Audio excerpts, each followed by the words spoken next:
Hi అండి. నమస్తే. Welcome to Srilakshmi vlogs.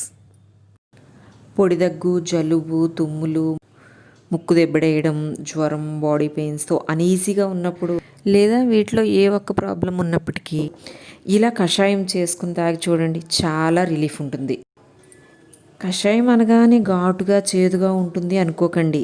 ఈ కషాయం చాలా టేస్టీగా స్టెప్సిల్స్, విక్స్ లాంటివి చప్పలిస్తుంటాం కదా, అలా ఉంటుంది. కాదు, వాటికంటే చాలా టేస్టీగా ఉంటుంది. ఒక్కసారి ట్రై చేసి చూడండి, మీకే తెలుస్తుంది.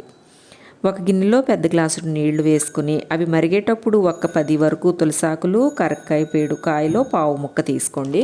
మిరియాలు 3 గింజలు, పావు స్పూన్ ధనియాల పొడి, చిన్ని అల్లం ముక్క తీసుకున్నాను. అల్లం, ధనియాలు, మిరియాలు, తులసాకులు, కరక్కాయ, అంతే. ఇక్కడ 5 ఇంగ్రీడియంట్స్ తీసుకున్నామండి. అయితే మిరియాలు, అల్లం కొంచెం చితక్కొట్టి ఇవన్నీ కూడా మరిగే నీటిలో వేసి 5 మినిట్స్ హై ఫ్లేమ్లో మరిగించి మూత పెట్టి వెంటనే స్టవ్ ఆఫ్ చేయండి. ఈ కషాయాన్ని మూత పెట్టి 3 మినిట్స్ అలాగే వదిలేయండి. 3 మినిట్స్ గడిచిన తర్వాత వడపోసి 2 స్పూన్స్ తేనె, 2-3 చుక్కల నిమ్మరసం కలిపి తాగండి. నిమ్మరసం కొంచెం సరిపోతుంది. అల్లం, మిరియాలు, నిమ్మరసం తగు మోతాదులో ఉన్నాయి కనుక గ్యాస్ ప్రాబ్లం ఉన్నవారు ఈ కషాయాన్ని తీసుకున్నా ఎటువంటి ఇబ్బంది ఉండదు. అండ్ ఇక్కడ మీకు మరో ఇంపార్టెంట్ విషయం ఒకటి చెప్తాను.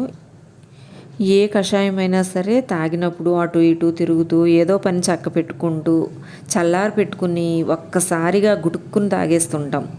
అలా చేయకూడదు. కషాయం టేస్ట్ని ఎంజాయ్ చేస్తూ దానిపై కాన్సన్ట్రేట్ చేసి మినిమం 15 మినిట్స్ టైంకి తక్కువ కాకుండా ఒకచోట స్థిమితంగా కూర్చొని తాగి చూడండి, బెస్ట్ రిజల్ట్ ఉంటుంది. ఈ కషాయాన్ని రోజు 2 సార్లు ఉదయం పరగడుపున, సాయంత్రం తీసుకోవచ్చు. కషాయం తాగడానికి ముందు తర్వాత 1 అవర్ పాటు ఏం తినకూడదు. జలుబు, దగ్గు లాంటివి ఏమీ లేకపోయినా ఈ వర్షాకాలం ఎప్పుడైనా వీక్లీ 1 ఆర్ 2 ఈ కషాయం చేసుకొని తాగండి, చాలా రిలీఫ్ ఉంటుంది. దీని ఫ్లేవర్ పిల్లలు కూడా చాలా ఎంజాయ్ చేస్తూ త్రాగేస్తారు. మీరు వెంటనే ట్రై చేసి చూడండి. మీకు నచ్చినట్లయితే లైక్ చేసి మీ వాళ్ళందరికీ షేర్ చేయండి. అండ్ నా ఛానల్ సబ్స్క్రైబ్ చేసుకోవడం మర్చిపోవద్దు. నా ప్రతి వీడియో మిస్ కాకుండా చూడటం కోసం నా ఛానల్ సబ్స్క్రైబ్ చేసుకోండి. పక్కనే ఉన్న బెల్ ఐకాన్ టచ్ చేయండి. Thanks for watching.